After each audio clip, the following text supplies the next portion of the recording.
Tidak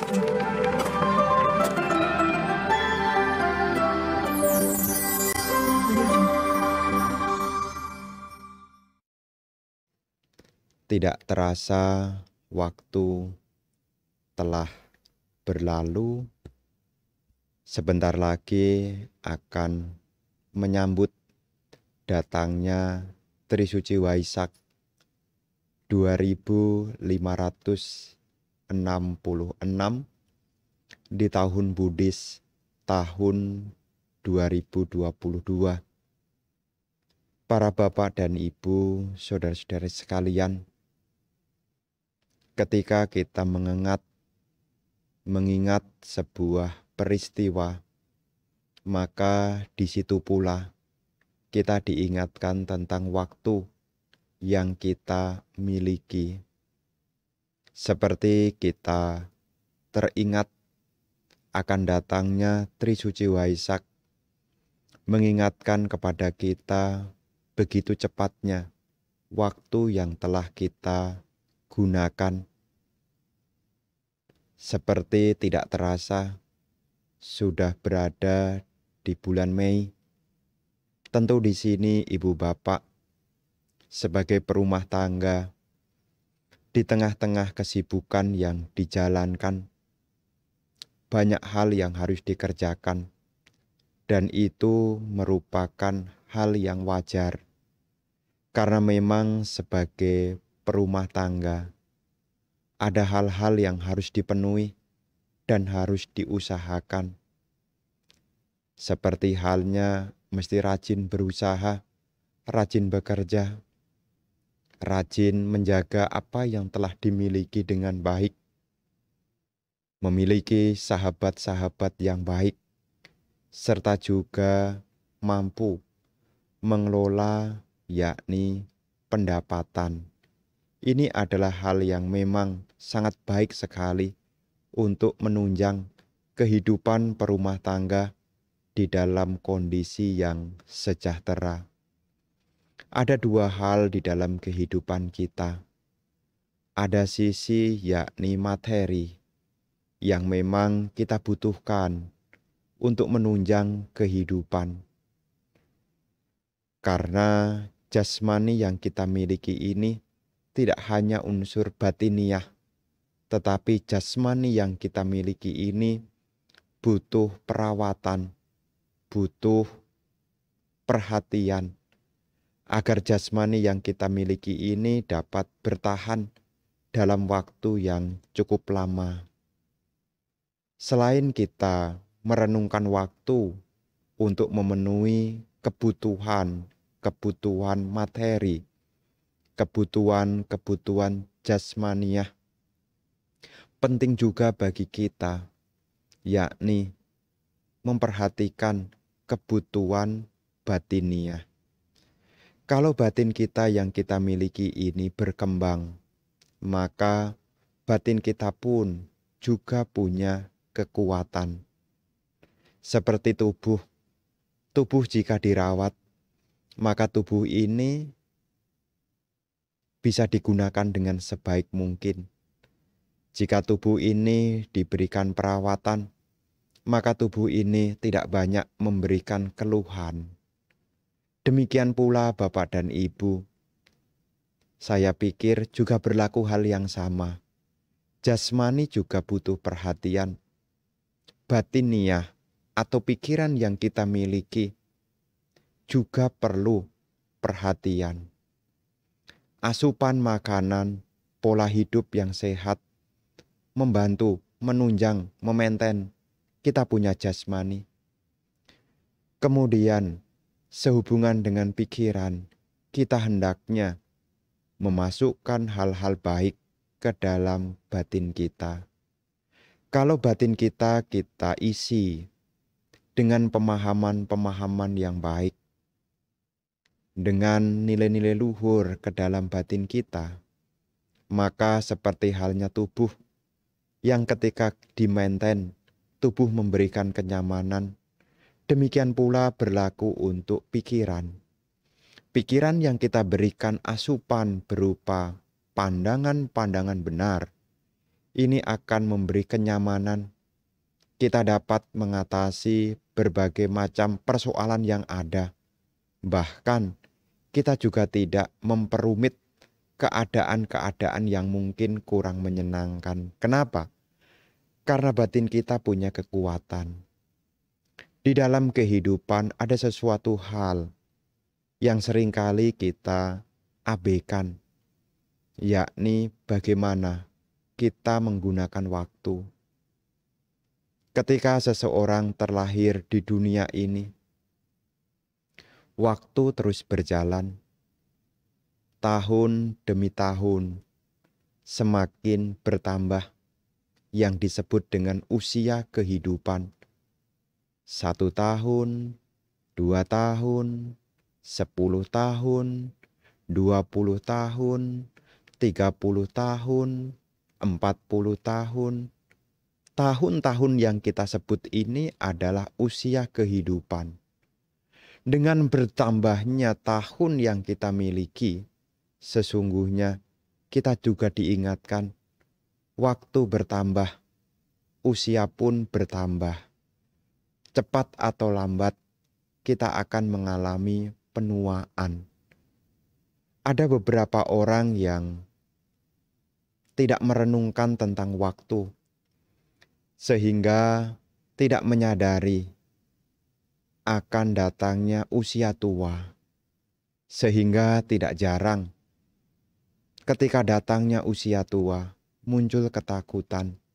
Mungkin ada hal-hal yang kurang dipersiapkan, tetapi juga mungkin kurang pemahaman sehubungan dengan kehidupan yang akan berangsur-angsur mengalami penuaan. Ada orang yang takut dengan usia tua, berusaha untuk menolak bagaimana supaya tidak tua. Mungkin hal ini tampaknya adalah hal yang sederhana. Tetapi ibu bapak, ketika kita menyadari usia tua, berarti kita menyadari tubuh kita butuh banyak pendampingan. Semakin kita bertambah usia, kebutuhan hidup pun juga sesungguhnya bukan berkurang. Makin bertambah usia kita, semakin banyak kebutuhan yang kita perlukan. Apakah kebutuhan untuk memainten jasmani? Karena ketika usia tua datang, di situ kita butuh banyak perawatan. Tulang punggung mungkin tidak bisa seperti dulu. Saraf-saraf yang kita miliki juga tidak seperti dulu.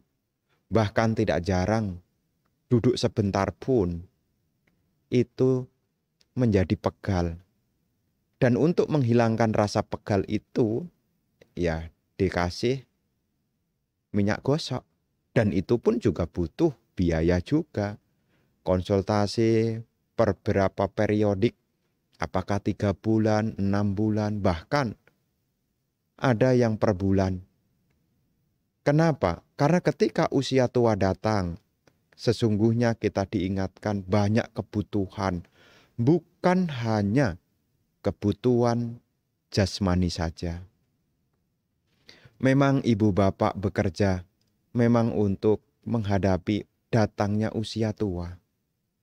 Ketika usia tua datang, sudah punya persiapan di dalam memberikan perawatan secara jasmani. Punya tabungan, punya deposito. Untuk apa?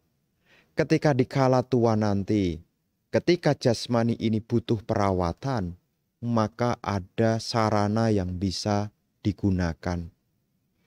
Selain punya persiapan untuk usia tua dengan kebutuhan-kebutuhan materi, sebetulnya juga dari sekarang, usia tua ini juga mengingatkan kita, usia tua tidak bisa dihindari. Usia tua ini menjadi penyemangat di dalam kehidupan. Kenapa? Ketika kita masih punya kehidupan, sesungguhnya ini adalah kabar baik, yang mana kita masih punya kesempatan untuk mengasah, meningkatkan kualitas batin kita. Karena yang jelas, kalau kita tidak berlatih, kedewasaan batin tidak muncul. Mungkin jasmani ini mulai tua, tetapi belum tentu pikiran ini juga ikut menjadi dewasa. Makanya pendewasaan jasmani, ya kalau jasmani menuju dewasa itu dikasih makan, ya nanti juga dengan bertambahnya waktu ya pasti tua ya. Tetapi di sini kalau batin yang kita miliki, kalau sekarang tidak kita asah, tidak kita latih, maka meskipun jasmaninya tua, tapi batinnya belum tentu ikut menjadi dewasa. Maka ada ungkapan, tua itu pasti, dewasa adalah pilihan.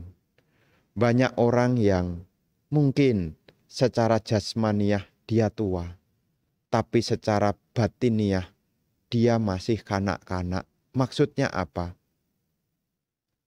Punya, yakni sikap mental seperti anak-anak, mudah ngambek, kalau tidak dituruti gampang ngambek, kalau tidak dituruti gampang kecewa, kalau ada penghalang maunya berantem, tidak ada pendewasaan. Maka dengan bertambahnya waktu kita pasti akan tua. Maka di sala kita akan tua. Disitulah kita membuat perenungan tentang persiapan-persiapan, bukan hanya persiapan jasmaniah, tetapi persiapan batiniah. Makin tua, batin kita butuh ketenangan. Makin tua, batin kita butuh kesabaran. Makin tua, batin kita pun juga butuh pengetahuan. Dan dari sekarang yang kita miliki inilah, kita patut bersyukur. Di tengah-tengah kesibukan waktu yang dimiliki, ibu bapak masih dapat menyisihkannya di dalam berlatih pengembangan batin. Mungkin di antara bapak dan ibu, mungkin masih belajar. Tidak jadi persoalan. Namanya juga berusaha. Tidak ada kata terlambat, yang ada adalah mulai. Tidak ada yang namanya kata tidak bisa. Yang perlu kita lakukan adalah mencoba, mengulang-ulang. Mungkin hari ini ibu bapak sudah belajar dhamma, tapi tampaknya batin ini belum berkembang. Teruslah semangat di dalam latihan, mendengarkan dhamma, diskusi dhamma, memasukkan nilai-nilai luhur ke dalam batin kita. Tujuannya apa? Supaya secara batiniah kita sudah punya pola-pola yang baik, termasuk pola pikir. Namanya pola itu gambar. Ya, jadi pola itu untuk membantu. Ya, namanya pola itu untuk membantu, memudahkan. Ya, jadi pola itu adalah untuk membantu, memudahkan. Makanya ibu bapak yang punya anak, itu kalau diperhatikan ya, ketika mereka baru belajar menulis, belajar menggambar, di buku panduan itu sudah ada polanya. Titik-titik. Ya, titik-titik itu adalah pola. Ya, titik-titik. Nah, nanti dia akan menarik. Dari satu titik dihubungkan ke titik berikutnya. Satu titik dihubungkan ke titik berikutnya. Mungkin itu dia baru belajar huruf A. Tapi huruf A ini belum tampak. Baru titik-titik. Jadi huruf A ini baru titik-titik. Dia belajar menghubungkan. Dengan panduan dari guru. Dia diingatkan untuk menarik dari satu titik ke titik berikutnya. Nah, lama-kelamaan pola ini terbentuk. Mungkin menggambar segitiga ada 3 titik. Dan akhirnya ketika mendengar hal ini dia langsung terbentuk. Itulah ibu bapak. Ketika kita belajar dhamma, mendengarkan dhamma, mengembangkan batin, sesungguhnya kita membangun pola di dalam batin kita. Makanya apapun sebetulnya ini adalah proses pembentukan. Bagaimana kita merespon sesuatu bergantung dari apa apa yang sebelumnya telah kita bentuk. Marah itu pun juga ada polanya. Kecewa pun juga ada polanya. Tidak serta-merta tiba-tiba itu sudah mulai dibentuk. Bagaimana Anda merespon dari stimulus yang datang dari luar bergantung dari pola yang kita telah bentuk. Makanya di dalam kita latihan mengembangkan batin, setelah kita mendengarkan dhamma, setelah kita mendiskusikan dhamma, kita tahu ada nilai-nilai manfaat yang mestinya kita masukkan di dalam batin. Makanya seperti yang beberapa hari yang lalu Bante juga sampaikan, ciri khas dari meditasi Buddhis adalah memasukkan nilai luhur ke dalam batin. Jadi bukan hanya sekedar duduk menenangkan pikiran, tetapi juga ada memasukkan nilai-nilai luhur. Apakah kesabaran, apakah ketidakkekalan, apakah semangat. Ini bisa kita munculkan. Kalau ibu bapak memasukkan nilai-nilai luhur dhamma ke dalam batinnya, maka nanti akan terbentuk pola. Misalnya, sewaktu Anda mau meditasi, Anda punya cetana, punya kehendak. Kenapa ibu bapak meditasi? Misalnya, Bante, saya ingin memasukkan nilai luhur berupa kesabaran. Ini contoh ya. Ketika ibu bapak duduk meditasi, meskipun tidak bisa, tapi Anda berusaha mengingat saya mesti sabar. Meskipun batin ini bergejolak, Anda berusaha bertahan. Saya bertekad untuk mengembangkan kesabaran. Batin jengkel, Anda ingat sabar. Batin jengkel, Anda ingat sabar. Maka ketika nanti pola ini terbentuk, ketika Anda hidup di dunia nyata, ketika berjumpa dengan hal-hal yang tidak menyenangkan, ingat kejengkelan sama dengan ingat kesabaran. Ini hal-hal yang baik. Kalau hal yang buruk bagaimana Bante? Juga sama. Kalau ibu bapak bertemu dengan sesuatu yang menjengkelkan, ketemu sesuatu yang menjengkelkan, kemudian Anda masukkan ke dalam batin Anda nama-nama binatang yang ada di kebun binatang. Ya, ketika ada hal-hal demikian, ada tidak menyenangkan, kemudian Anda ingatnya nama-nama binatang. Ketika tidak menyenangkan, keluarnya nama-nama binatang. Maka ketika nanti di persimpangan jalan, kemudian bertemu dengan kondisi yang tidak menyenangkan, tidak disadari, Anda akan mengeluarkan kata-kata yang tidak baik. Kok bisa? Karena sudah ada pola. Inilah pentingnya kita belajar dhamma, supaya kita ingat kebaikan. Dan kebaikan itu kita masukkan ke dalam batin. Makanya di dalam olah batin, ya, olah batin itu ada penahanan, ya. Ketika Anda latihan, misalnya kesabaran, kemudian saat Anda duduk mungkin pegel, tapi alarmnya belum bunyi. Anda berusaha untuk bertahan. Ya, berusaha bertahan dengan cetana apa? Salah satunya adalah untuk menyempurnakan kanti parami. Pelatihan yakni kesempurnaan akan kesabaran. Ini baru sakit jasmani kok. Ini baru sakit jasmani. Kalau sakit jasmani saja kita tidak mampu menahan, bagaimana kalau sakit batiniah? Bagaimana? Makanya ketika kita ingat dhamma, meskipun kita jengkel sekalipun saat meditasi, berusahalah untuk rileks. Ingatlah kesabaran. Supaya apa? Nanti terbentuk pola yang baik. Ada yang tidak menyenangkan, langsung muncul sama dengan kesabaran.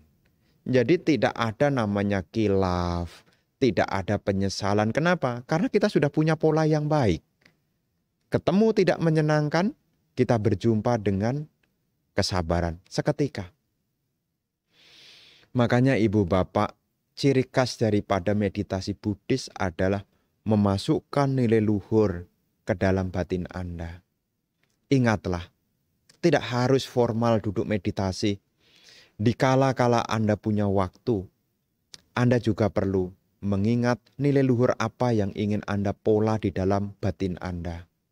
Apakah kesabaran, apakah cinta kasih, apakah ketidakkekalan, apakah keuletan, apakah ketekunan, hal-hal baik yang sedemikian banyaknya. Seperti ada rasa malu untuk berbuat jahat, ada rasa takut akan akibat dari perbuatan jahat. Kalau nilai-nilai luhur ini mampu kita ingat dan mampu masuk ke dalam batin kita, dhamma-dhamma inilah yang akan menjadi pelindung. Jadi bukan sekedar paritanya yang melindungi kita, tapi dhamma yang ada di parita yang sudah masuk, inilah yang akan menjadi pelindung kita. Ketika ada hal-hal yang tidak menyenangkan, kita senantiasa ingat nilai-nilai luhur dhamma. Jangan sampai karena kondisi yang tidak menyenangkan, kita terbawa emosi, sampai-sampai membenarkan sebuah kekeliruan. Inilah ibu bapak yang menjadi perenungan di malam hari ini, supaya ibu bapak sewaktu meditasi menjadi semangat. Bukan masalah tentang Bante, saya tidak bisa memperhatikan napas masuk, napas keluar. Kalau Anda tidak bisa memasukkan perhatian pada napas masuk, napas keluar, masih banyak cara yang lain. Anda bisa mengembangkan cinta kasih. Anda bisa melihat ketidakkekalan. Anda juga bisa berlatih kesabaran. Semua latihan yang Anda niatkan ini akan menjadi pola yang terbentuk di dalam bagian batin Anda. Inilah yang menjadi renungan di kesempatan malam hari ini, mungkin sebagai pengingat ke depan, agar ibu bapak senantiasa bersemangat di dalam mengolah batin, sehingga nilai-nilai luhur dhamma tumbuh dan berkembang di dalam batin Anda.